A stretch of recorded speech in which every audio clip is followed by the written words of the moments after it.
454 to 2. That is the total number of votes that the Women Reservation Bill back in 2023 received. 454 votes in favor of the Women Reservation Bill and 2 votes against it. இது வந்து லோக்சபாவை பொறுத்த வரைக்கும். அதுவே ராஜ்யசபாவை பொறுத்த வரைக்கும் 214 votes in favor of the Women Reservation Bill and 0 against it. So literally unanimously ராஜ்யசபால pass ஆச்சு அந்த பில்லு and லோக்சபால as I said it's 454 to 2. Fast forward to 2026, 230 votes received against the implementation of delimitation. லோக்சபால women reservation bill pass பண்ணப்படுறப்போ the only clause that was present along with the women reservation bill was delimitation has to be done and delimitation has to be done after a new census has been taken. 2026 க்கு அப்புறமா எடுக்கிற புது census வச்சிட்டு delimitation பண்ணனும் and only then women reservation can be passed or implemented அப்படின்றது தான் இது. I'm not going to be lecturing you about what delimitation is, how it needs to be implemented, how it was proposed to be implemented என்ற மாதிரியான details குள்ளலாம் நான் போக போறதில்ல. We'll quickly get into the questions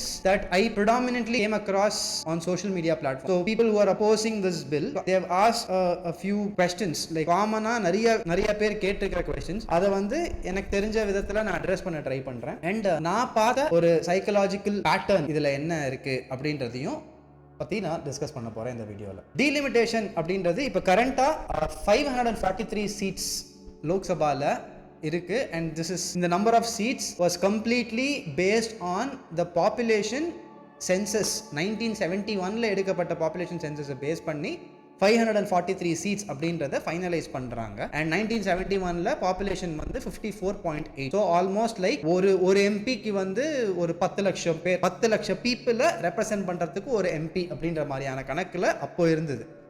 and again fast forward to 2026, இப்போ population வந்து 144 crores. So இவ்வளோ பாப்புலேஷனுக்கு வந்து திருப்பி 543 எம்பிஸே ஒரு ரெப்ரசன்டேட்டிவாக இருக்கணுமா இல்லாட்டா அதை அதிகப்படுத்தணுமா அப்படின்றது தான் இந்த டீலிமிட்டேஷன். இது அதிகப்படுத்தணும் அப்படின்றது தான் இந்த டீலிமிட்டேஷன்ற ப்ராசஸ். 2026 வரைக்கும் ஏப்ரல் வரைக்கும் இந்த நம்பர் ஆஃப் சீட்ஸ்ன்றது வந்து ஃப்ரீஸ் ஆகிருந்தது அண்ட் அந்த ஃப்ரீஸ் வந்து இப்போ தான் எக்ஸ்பயர் ஆகுது, ஏப்ரலோட எக்ஸ்பயர் ஆகுது.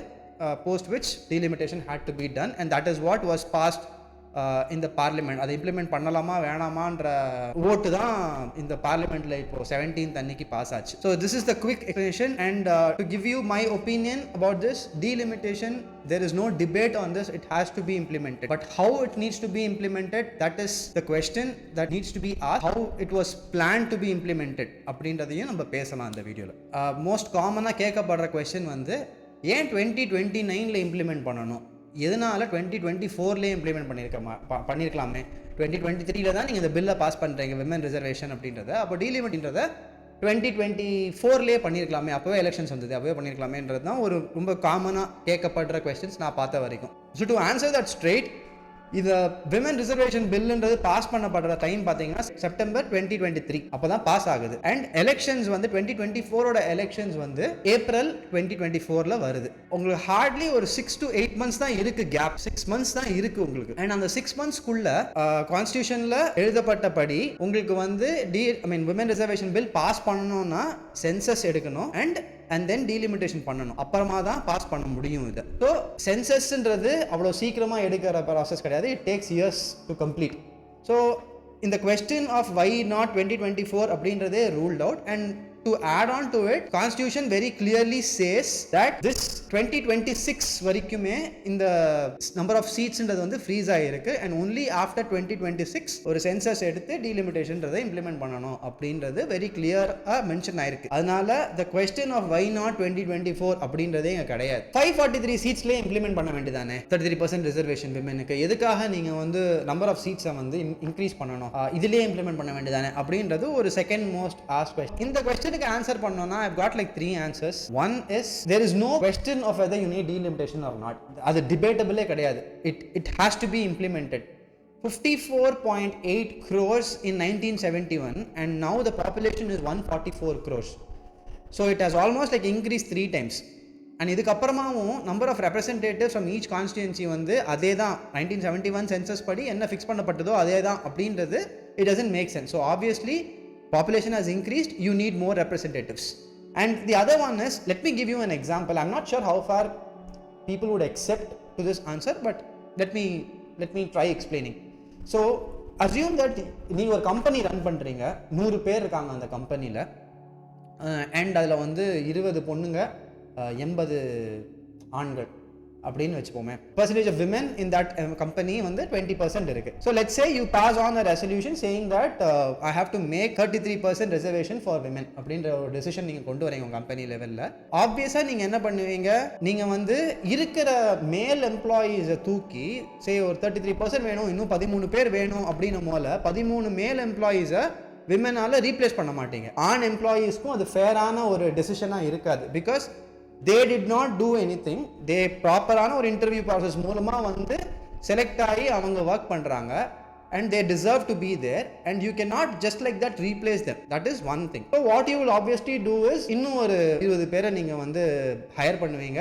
அந்த 20 பேருமே பெண்களாக ஹையர் பண்ணி நீங்கள் பேலன்ஸ் அவுட் பண்ணிடுவீங்க. Like 120 எம்ப்ளாயீஸில் you will have like 40 females and 80 male, which would make it like 33% of female and remaining 67% would be like male. So this is one way of doing it, and அதே தான் இங்கேயும் நடக்குது. So இருக்கிற எம்பிஸை அப்படி women ஆக replace பண்ணுறதுக்கு பதிலாக they can increase the number of seats and then ensure that proper reservation is given to the women as well. So இப்போ ஒரு கொஸ்டின் வரலாம், நீ ஏன் வந்து எக்ஸிஸ்டிங் எம்பிஸை வந்து தூக்கிட்டு விமன் போடணும்? நீ கண்டெஸ்ட் பண்ணுற அடுத்த எலெக்ஷன்ஸில் நீ வந்து விமன் கேண்டிடேட்ஸை நிற்கவே 33% of 543 இல்லை ஆல்மோஸ்ட் 181 அந்த மாதிரி வருது. விமன் கேண்டிடேட்ஸ் நிற்க வச்சுட்டு நீ போக வேண்டாம். எதுக்காக புதுசாக சீட்ஸ்லாம் கிரியேட் பண்ணோம் அப்படின்னா, again going back to the old point, delimitation is necessary. If at all you feel that necessary இல்ல அப்படின்னு பார்த்தாலுமே அது நெசசரியே இல்ல அப்படின்னு சொல்றவங்களுக்கு நான் இந்த பதில் கொடுக்குறேன். பிகாஸ் என்னோட பாயிண்ட் வந்து டீலிமிட்டேஷன்றது கண்டிப்பா வேணும் அப்படின்றத என்னோட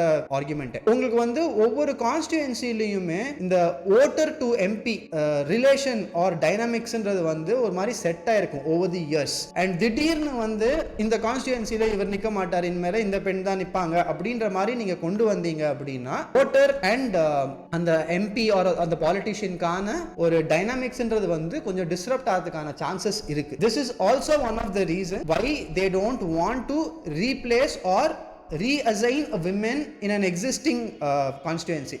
Instead they want to create a new constituency and then assign women candidates. So இதை எவ்வளோ பேர் அக்செப்ட் பண்ணிப்பீங்க அப்படின்றது தெரியல. But this is one of the reasons why அந்த 543லேயே ஸ்பிளிட் நடக்காம அடிஷனல் சீட்ஸ் வந்து அதுக்கப்புறம் அதில் வந்து உங்களுக்கு விமன் கேண்டிடேட்ஸாக சூஸ் பண்ணுறாங்க. And third, slightly funny comment நான் பார்த்தது என்னன்னா, how can we trust oral commitment அப்படின்ற மாதிரி ஒருத்தர் போட்டிருந்தார் ஒரு இதில். கேசி வேணுகோபால் காங்கிரஸ்லேருந்து அவர் என்ன சொன்னார்னா, இப்படி பாப்புலேஷன் பேஸ் பண்ணி நீங்கள் வந்து இன்க்ரீஸ் பண்ணீங்க இந்த மாதிரி நம்பர் ஆஃப் சீட்ஸ் அப்படின்னா it will be unfair for the southern states. The reason being this is one of a valid argument.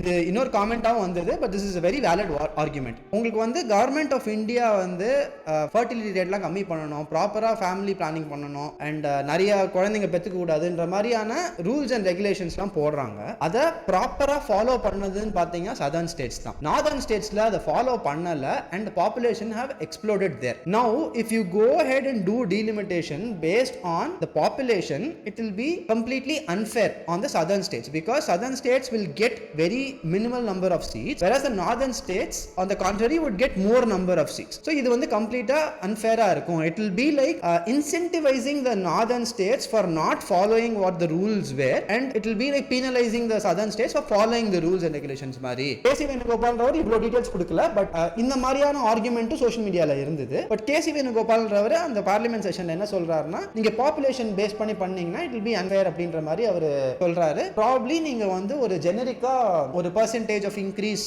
In constituency or seats across all states கொடுத்தீங்கன்னா பெட்டரா இருக்கும் அப்படின்ற மாதிரி சொல்றாரு. அப்போ அமித்ஷா சொல்றாரு இது மாதிரி that is exactly what we are planning to do அப்படின்ற மாதிரி சொல்றாரு. இதுல என்ன பிரச்சனைனா, அந்த 50% இன்க்ரீஸ் நடக்கும் சீட்ஸ்ல பார்லிமெண்ட்ஸ்ல எல்லா ஸ்டேட்ஸ்லயும் அப்படின்னு சொல்றது வந்து it has been like verbally committed by home minister and இது வந்து எங்கேயுமே வந்து ரிட்டர்னா இல்ல ரிட்டர்னா இல்ல. It's a very valid argument again. ஒரு விஷயம் எடுத்தா என்ன ப்ராமிஸ் பண்றீங்களோ அது வந்து should be in return, right? oral commitmentsலாம் வந்து அக்செப்ட் பண்ணிக்க முடியாது. அந்த கான்ட்ரரி அதாவது அப்போசிஷன் பார்ட்டி வந்து இது பில்லுல இல்ல, நீங்க சொல்ற ஓரலா சொல்றதெல்லாம் நாங்க எப்படி அக்செப்ட் பண்ணிக்க முடியும், ரிட்டர்ன்ல இல்லையே அப்படின்ற மாதிரி கேட்கும் போல எனக்கு ஒரு விஷயம் என்ன தோணுச்சுன்னா, விமன் ரிசர்வேஷன் பில்லுன்றது 2023ல பாஸ் பண்ணப்படுது. பாஸ் பண்ணமோல இந்த கிளாஸ் டீலிமிட்டேஷன் நடக்கணும். அந்த டீலிமிட்டேஷன்ன்றது வந்து 2027 அதாவது 2026 எக்ஸ்பயர் ஆகுது அந்த ஃப்ரீஸ் பீரியட்.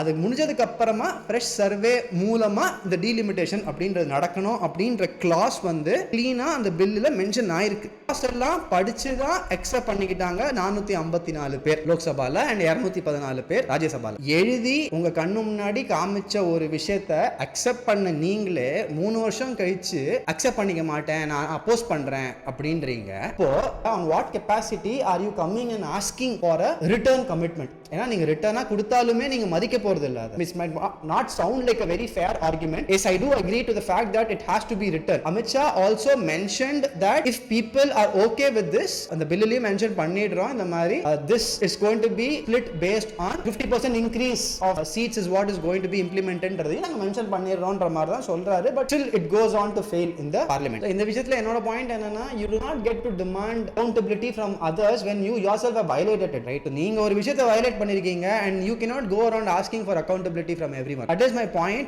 இது again இது moral groundsல this argument might sound valid. When it comes to ஒரு bill அப்படினமோல it has to be given in writing is something that I agree to. Fourth common question that I come across is southern states will lose its representation. It will lose its influence. சரி claim பண்ணிட்டாங்க. Again I have a different opinion about this, but still let's assume that southern states we would receive less number of seats. நம்மளோட influence வந்து குறைஞ்சிரும் அப்படின்றது நான் accept பண்ணிக்கிறேன். அப்போ உங்களுக்கு வந்து பாப்புலேஷன் பேஸ் பண்ணி பண்றது தான் பிரச்சனை அப்படின்னா, when 50% இன்க்ரீஸ் அப்படின்னு சொல்லும் போல அதை அக்செப்ட் பண்ணியிருந்திருக்கணும். அதை அக்செப்ட் பண்ணல. இப்போ அது லிட்டரலா வந்து it has been like taken back. இப்போ எல்லாரும் பெருமையா வந்து சந்தோஷமா தமிழகம் வென்றது இப்படி இந்த மாதிரிலாம் பயங்கரமா ஆக்ஷன் பயங்கரமான ரியாக்ஷன்லாம் இருக்கும் போல எனக்கு ஒரு கேள்வி என்னன்னா, what is going to happen now is இப்போ இந்த பில் பாஸ் பண்ணப்படல. So what would eventually happen is இந்த விமன் ரிசர்வேஷன் பில்லுன்றது கண்டிப்பா பாஸ் ஆகும், கண்டிப்பா நடக்கும். அது இம்ப்ளிமெண்ட் பண்ணி தான் ஆகணும். அதை இம்ப்ளிமெண்ட் பண்றதுக்கு சென்சஸ் எடுக்கணும், டீலிமிட்டேஷன் பண்ணணும், அதுவும் நடந்து தான் ஆகும். இப்போ என்ன பேசிஸ்ல ஆகும்னா, புது சென்சஸ் 2027ல எடுக்க வேண்டிய சென்சஸை எடுத்துட்டு அந்த டைம் அப்போ உங்களுக்கு பாப்புலேஷன் என்னவோ அதை பேஸ் பண்ணி தான் டீலிமிட்டேஷன் நடக்கும். நீங்க எதுக்காக போராடினீங்களோ, தமிழகம் வென்றது அப்படின்னு சொல்லிட்டு எதுக்காக இப்போ போராடினீங்களோ அதுதான் இவென்ச்சுவலா நடக்க போகுது. It not be today or tomorrow, இந்த இயர்ஸ் டு கம் அதுதான் ஃபைனலா நடக்க போகுது. இதுல எங்க வெற்றி பெற்றோம் நம்ம அப்படின்றது எனக்கு புரியல. நம்ம இப்போ நிறைய ஃபயர் விட்டுட்டு இருக்கோம், பாட்டெல்லாம் பாடிட்டு நம்ம தமிழகம் வென்றது, தமிழகம் எப்பவுமே தலை குனியாது அப்படின்னு நம்ம பெருமைப்பட்டு இருக்கோம். But what did we win here அப்படின்றதுல எனக்கு சுத்தமா ஐடியாவே இல்லை. Because whatever you fought for is what is going to happen eventually. The points that I have put forth or the answers that I have given, நீங்க எல்லாரும் அதை accept பண்ணிக்கணும் அப்படின்றது நான் சொல்லல. நான் படிச்ச வரைக்கும், நான் ரிசர்ச் பண்ண வரைக்கும் எனக்கு கரெக்ட் அப்படின்னு பட்ட விஷயங்களை தான் நான் சொல்லிக்கிட்டு இருக்கேன். You might have a contrasting opinion. You're more than welcome to like post it on the comment section. I'll be like more than happy to learn from you guys and in fact I change my opinion if some of the explanation that comes from you guys, if that sounds valid enough, நான் என்னோட opinion change பண்ணிக்கிறது கூட எனக்கு பிரச்சனையே இல்லை. Let me step back and give you a bigger picture. I'll quote 3 incidents. அந்த 3 விஷயமுமே same party, same kind of behavior. I'm seeing a pattern here. சரிங்களா?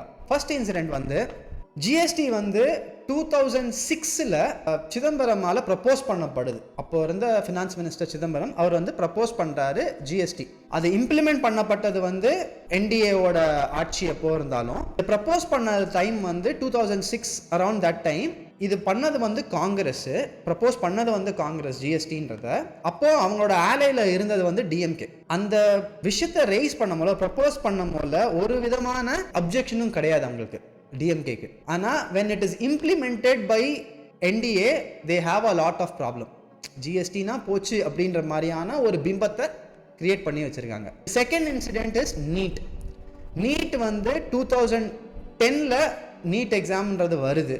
அண்ட் அதை வந்து இம்ப்ளிமெண்ட் பண்ணது again it is the same Congress and again அவங்களோட ஆலையில் இருக்கிற same DMK அப்போஸ் பண்ணல, எதுவுமே பண்ணல, இம்ப்ளிமெண்ட் பண்ணாங்க. அண்ட் ஒன்ஸ் அது that went through a lot of reformation and changes and அந்த சேஞ்சஸ்க்கு அப்புறமா ஃபைனலாக திருப்பி 2016 வந்து உங்களுக்கு நீட் வந்து எல்லாத்துலயும் இம்ப்ளிமெண்ட் பண்ணப்படுது. அப்போ வந்து டிஎம்கே வந்து அப்ஜெக்ட் பண்ணது. பட் வேற காங்கிரஸ் பீரியட்ல எப்போ ஃபர்ஸ்ட் டைம் வருதோ அப்போ ஒரு அப்ஜெக்ஷனுமே கிடையாது. அண்ட் இப்போ இந்த டீலிமிட்டேஷன் 2023 ஓட் பண்றாங்க விமன் ரிசர்வேஷன் பில்லுக்கு. ஒரு பிரச்சனை சொல்லல, ஒரு பிரச்சனை, ஒரு கம்ப்ளைண்ட் இல்ல. அந்த பில்லை இம்ப்ளிமெண்ட் பண்றதுக்காக டீலிமிட்டேஷன் பண்ணணும்னு சொல்லிட்டு அதை பண்ண ட்ரை பண்ண போல அப்போஸ் பண்றாங்க. சோ இந்த பேட்டர்ன் இது வந்து டிஎம்கேக்கு மட்டும் இல்ல, இது காங்கிரஸுக்குமே இருக்கு. These are the three patterns that I actually want to talk about. What was DMK's reaction when NEET was implemented, when GST was proposed, and when delimitation or women bill was passed?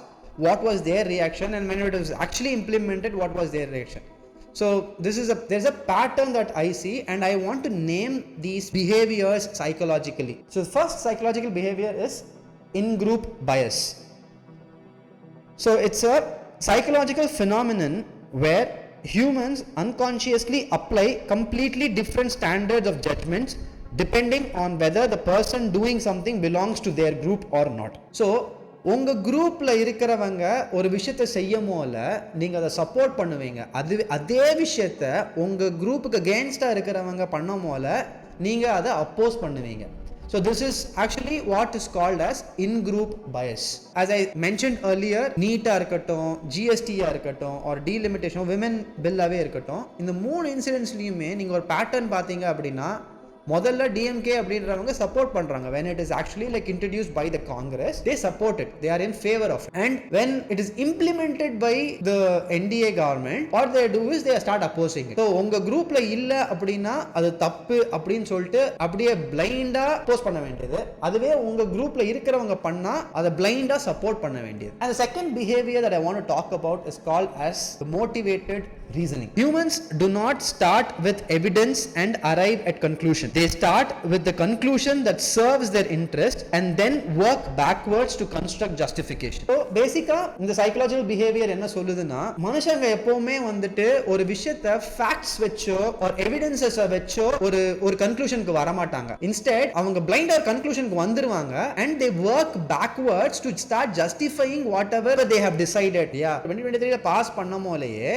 இதோட consequences என்ன அப்படின்றத நீங்க படிச்சீங்களா, உங்களுக்கு தெரிஞ்சுக்கிட்டீங்களா? நீங்க அந்த கிளாஸ்ல women reservation bill pass பண்ண படமோலயே உங்களுக்கு கிளீனா அந்த கிளாஸ்ல மென்ஷன் ஆயிருக்கு that this will be implemented only after the new census and the delimitation is done அப்படின்றத கிளியரா மென்ஷன் பண்ணிருக்காங்க. சோ அப்போ உங்களுக்கு சதர்ன் ஸ்டேட்ஸ்க்குலாம் பவர் ஆர் இன்ஃப்ளூயன்ஸ் இல்லாம போயிடும் அப்படின்ற விஷயம் உங்களுக்கு அப்போ தோணலையா? டீலிமிட்டேஷன் அப்போ எப்படி பண்ணுவாங்கன்ற क्वेश्चन உங்களுக்கு வரலையா? அப்படின்ற क्वेश्चंसலாம் எனக்கு வருது. ஏன்னா அப்போ அதெல்லாம் எதுவுமே யோசிக்காம when delimitation is about to be implemented, அப்போ வந்து you oppose it, you vote against it, and then you come and say, you start giving justification. நான் ஏன் இப்படி பண்றேன் அப்படின்னா இது வந்து தமிழ்நாடோட பவரை வந்து கம்மி பண்ணிடும், இது மக்களுக்கு ஏற்படுற ஒரு அநீதியா இருக்கும் அப்படின்ற மாதிரியான ஒரு எக்ஸாம்பிள்ஸ் ஆர் இதெல்லாம் கொடுக்கும் போல எனக்கு I see this kind of a behavior or this kind of a pattern. Okay, so the third psychological behavior that I want to introduce to you guys is cognitive dissonance resolution. So when your action contradicts your values or your past positions, your brain doesn't admit the contradiction. It experiences discomfort, and to resolve that discomfort, it rewrites the story. So to give you an example here, again let's go back to the delimitation example. Delimitation வந்து பண்ணப்படும் அப்படின்னு சொல்லிட்டு women reservation bill pass பண்ணும்போதே சொல்லும்போல no one opposed it, especially DMK did not oppose it, they were all in support of it, right? So when the delimitation bill is being implemented, அப்போ வந்து they take a different stance. இது வந்து என்னன்னா இவங்க எல்லாரும் உட்கார்ந்து ஒண்ணு கூடி நம்ம எப்படி இன்னைக்கு வந்து ஹிப்போக்ரேட் மாதிரி நடந்துக்கலாம், நம்ம எப்படி கான்ட்ராடிக்ட் பண்ணலாம் நம்மளோட ஒபினியனை அப்படின்னு உட்கார்ந்து டிசைட் பண்றது கிடையாது. அவங்களுக்கு வந்து அப்படியே டிஃபால்ட்டாவே ஆர் இன்வாலண்டரியா வந்துருது இந்த மாதிரியான ரியாக்ஷன் டு சிச்சுவேஷன். கான்ட்ராடிக்ட் பண்றாங்க அப்படின்றது ரியலைஸ் பண்ணுவாங்க, பட் அக்செப்ட் பண்ணிக்க மாட்டாங்க. அவங்க பிரெயின்ல இது எப்படி இருக்கும்னா, எப்படி ஓடும்னா, என்னதான் நான் இப்ப எடுத்திருக்கிற ஸ்டாண்ட்ஸ் வந்து முன்னாடி என்னோட பொசிஷனோட கான்ட்ராடிக்டிங்கா இருந்தாலுமே நான் இப்ப எடுத்திருக்கிறது தான் கரெக்ட் அப்படின்ற மாதிரி அவங்க மனசுல தோண ஆரம்பிச்சு அவங்களுக்கு அதுக்கான ப்ராப்பர் ஜஸ்டிபிகேஷனுமே வச்சிருப்பாங்க. ஃபார் எக்ஸாம்பிள் தமிழ்நாட்டுக்கு வந்து பவர் இல்லாம போயிடும், சதர்ன் ஸ்டேட்ஸுக்கே வந்து பவர் இல்லாம போயிடும் அப்படின்ற மாதிரியான ஜஸ்டிபிகேஷன் கொடுப்பாங்க. ஸோ அந்த லெவல் ஆஃப் கன்விக்ஷன் வந்துடும் அவங்களுக்கு. In spite of contradicting their own opinion, they will still have a lot of conviction and they will start justifying whatever stance they have currently taken. And the fourth and the most common psychological behavior that I want to talk about is the double standards. Humans apply strict, precise standards of accountability to others and unconsciously apply loose, forgiving standards to their own actions. இது ஒரு எக்ஸாம்பிளோட explain பண்ணோம்னா, நான் அப்போ சொன்ன மாதிரி across the states 50% seats increase பண்ணப்படும். இப்போ கரண்டா என்ன இருக்கோ அதில் 50% வந்து இன்க்ரீஸ் பண்ணப்படும் எல்லா ஸ்டேட்ஸுக்கும் அப்படின்ற மாதிரியான ஒரு கமிட்மெண்ட் வந்து வேர்பலா கொடுக்கும் போல ஓரல் கமிட்மெண்ட்லாம் எங்களால் அக்செப்ட் பண்ணிக்க முடியாது. எதை எப்படி அக்செப்ட் பண்ணிக்க முடியும் அப்படின்னு கேட்குறாங்க இல்லை ஆப்போசிஷன். இவங்களே தான் விமென் ரிசர்வேஷன் பில் அப்போ இருக்கிற ஒரு கிளாஸ் வந்து ரைட்டிங்ல கொடுத்தப்போமே அதை அக்செப்ட் பண்ணவங்க இப்போ அப்போஸ் பண்ண ஆரம்பிச்சிட்டாங்க. இதுல ஒரு இன்கன்சிஸ்டன்சி இருக்குல்ல. நீங்களே வந்து உங்களோட வார்த்தைகளை மதிக்க மாட்டீங்க, ஆனா மத்தவங்க கிட்டே இருந்து எதிர்பார்க்கும் போல நீங்க வந்து பயங்கர பெர்ஃபெக்ட்டா இருக்கணும் எல்லாமே அப்படின்ற மாதிரியான ஒரு எதிர்பார்ப்பு வருது இல்லையா? சோ இததான் டபுள் ஸ்டாண்டர்ட்ஸ் அப்படின்னு சொல்றோம். So to conclude, delimitation necessary-யா அப்படின்னா as far as I'm concerned, yes, it is absolutely necessary. 1971ல வெச்ச ஒரு டேட்டா வெச்சு நம்பர் ஆஃப் சீட்ஸை நம்ம டிசைட் பண்ணக்கூடாது. It has to be updated and it has to match the population that we have got today. So number of representatives அப்படின்றது கண்டிப்பாக increase பண்ணப்படணும் அப்படின்றது என்னோட opinion. Population மட்டுமே பேஸ் பண்ணி கான்ஸ்டிடுவன்சிஸ் வந்து இன்க்ரீஸ் பண்ணக்கூடாது, சீட்ஸ் இன்க்ரீஸ் பண்ணக்கூடாது அப்படின்றதுல எனக்கும் நம்பிக்கை இருந்தது. Exactly it is like penalising the southern states and இன்சென்டிவைசிங் the northern states. தமிழ்நாட்டை காப்பாற்றுறேன் ஆர் சதர்ன் ஸ்டேட்ஸை காப்பாற்றுறேன், எங்களோட உரிமையை காக்கிறேன் அப்படின்ற பேர்ல பில் பாஸ் பண்ண விடாம ஆக்கிட்டு கடைசியில where we are heading towards is the same old thing. இப்போ பாப்புலேஷன் பேஸ் பண்ணி தான் நடக்கும் அப்படின்னும் போல we are obviously going to lose our influence is what I personally feel. I'm not sure when that's going to happen, how that's going to happen, but we have not won as how the media claims. We have not won the situation. Let's see what happens in the future. See, நான் பிளைண்டா உங்களை வந்து I'm not asking you to support any particular party. Remember what they say, analyze their behavior, what opinion they've had in the past, how has it changed, try to understand everything and then take a decision. One thing that I often get reminded about is the most dangerous thing in the public life is not a bad policy, right? It is the behavior pattern that we fail to examine or that goes unnoticed, right? Those are the most dangerous thing. And every politician here, we keep forgetting things, right? And every politician here tries to capitalize on the fact that we keep forgetting things and they play around with that. So if I want to leave you guys with one word or two words, in fact, please remember. Thank you.